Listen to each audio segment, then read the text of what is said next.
Hi, this is David Comfort from Democracy Action Network. Here's a mind-blowing fact. Did you know that political assassinations in the US are more often committed by right-wing extremists than by any other group?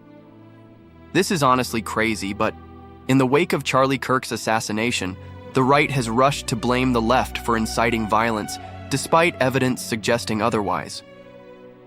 The discussion surrounding Kirk's death has spiraled into a toxic blame game, with prominent figures like Donald Trump accusing progressives of political violence.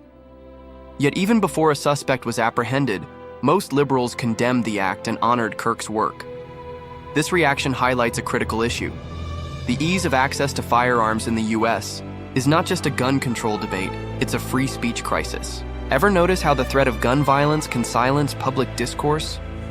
The chilling effect of potential violence makes people afraid to express controversial opinions. Imagine feeling so unsafe that you hesitate to speak at a public event simply because someone might disagree with you enough to resort to violence. This isn't just speculation, it's the reality many face today. The courts have been complicit in this erosion of free speech. With rulings that expand Second Amendment rights, we see a direct correlation to the intimidation of free expression. The Supreme Court's 2022 Bruen decision, which upheld public carry rights, ignored warnings that such laws would act as a form of censorship. The courts are supposed to protect our rights, yet they are facilitating an environment where fear reigns.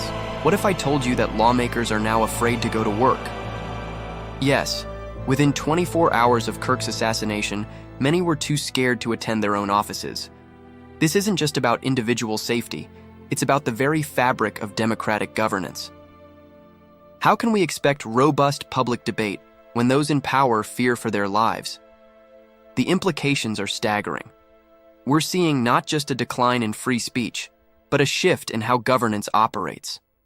The uptick in threats against institutions, particularly historically black colleges, following this violent act, serves as a reminder that the impacts of such violence are felt most acutely by the most vulnerable.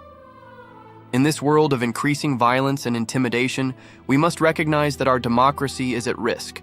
The patterns are clear. Unchecked gun access is suffocating our ability to engage in meaningful discourse.